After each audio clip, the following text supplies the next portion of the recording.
Ukraine's President Volodymyr Zelenskyy says he's willing to withdraw troops from the country's eastern industrial heartland as part of a plan to end Russia's war. But he says Moscow must also pull back to create a demilitarized zone. The 20-point framework was reached during talks between US and Ukrainian negotiators in Florida. But there are still key details to be worked out, and Moscow has yet to approve the plan. US and Ukrainian negotiators have agreed on a new 20-point peace plan, a reworking of a 28-point plan seen as too favourable to Moscow. Diplomatic efforts haven't stopped Russia from launching fresh attacks on Ukraine over the holiday period, which lent an angry tone to President Volodymyr Zelenskyy's Christmas address. Joy is not brought by bright illuminations, but simply by light. The light in our homes and within us. And we are happy when we hear Christmas music, but even more so when we do not hear the music of evil, when we do not hear the drones and missiles flying overhead.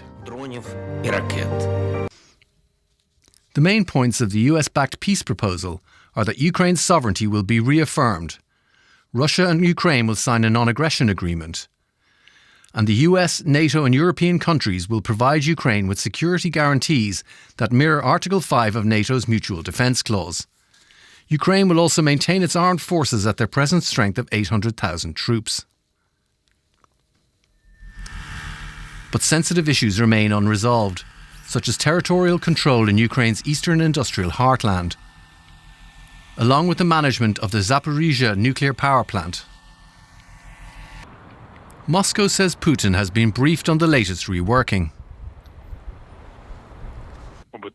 Based on the information received by the head of state, we now intend to formulate our further position and continue our contact in the very near future through the existing channel currently in operation. Moscow rejected calls for a Christmas truce. That hasn't stopped people in Kyiv from putting on a festive display, despite the ongoing attacks and the power outages. Yes, there are problems with light. There is very little light. Here you see everything is beautiful and brightly lit, but they are on generators. We don't have a generator at home. We have light for 3 hours and I think about what to cook, how to dress, what to wash for tomorrow. Although Ukraine, like Russia, is predominantly Orthodox, in 2023 it switched the official celebration of Christmas to December 25th. Part of an official campaign to distance itself from Russian influence and traditions.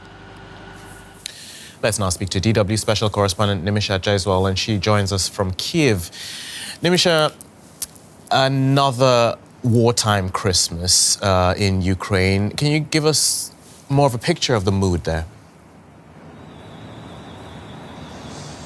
Well, Tommy, in many ways, it's like Christmas anywhere else. There's caroling, there are festive markets like we saw in that report. There are cakes of all kinds available in the cafes here in Kyiv. But of course, the shadow of the war is never too far. We have all these generators roaring all the time to keep up that festive mood, even as apartments and residential buildings remain dark thanks to continuing power outages. There are reels online saying, on Christmas, my neighbor sent to me missiles and drones. And sure enough, this morning in Kyiv, the air alarm went off at 3 a.m. and at 6 a.m. on Christmas morning. There were alerts across the country as well. And President Zelenskyy had warned to expect holiday time attacks after Moscow rejected a Christmas time truce.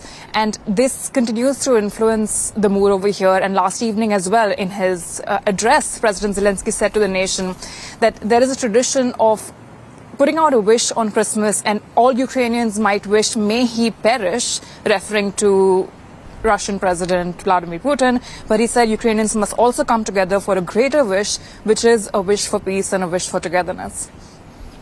And one element Ukrainians will be considering is President Zelenskyy's 20-point peace plan.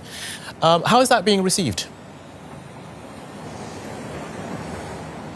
Well, it's worth pointing out here that Ukrainians don't necessarily follow each and every step in development in these peace plans and these negotiations. We have to remember that these have been going on throughout this year as alongside with Russian attacks on the country. So there is a bit of skepticism when it comes to how quickly these things will actually come to fruition. But there are broad trends that can be commented on.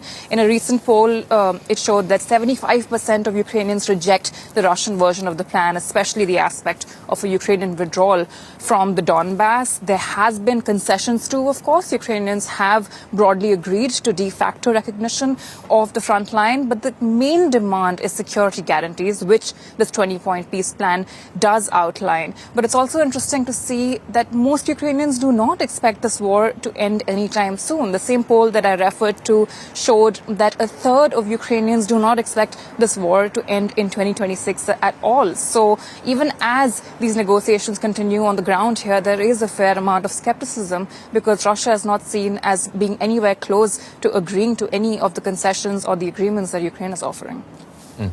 President Zelenskyy has said he's open to establishing a demilitarized zone in eastern Ukraine. Do we know what that would look like practically?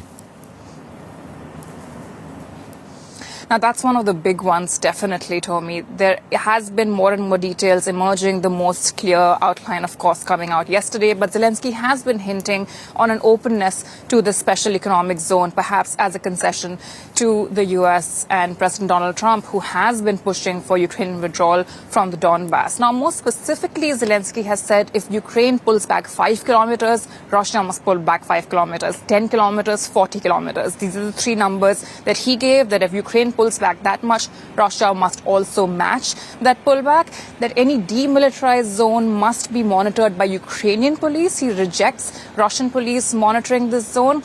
And he has also said that any such agreement must be put to a referendum or be passed by parliament. Now, this will also, of course, be hard to pull off. There are concerns amongst Ukrainian people about such a referendum being carried out at all. But Zelenskyy has said that there are two options on the table. Either the war continues or we talk about potential economic zones. Okay. DW Special Correspondent Nimisha Jaiswal from Kyiv, thank you for that update.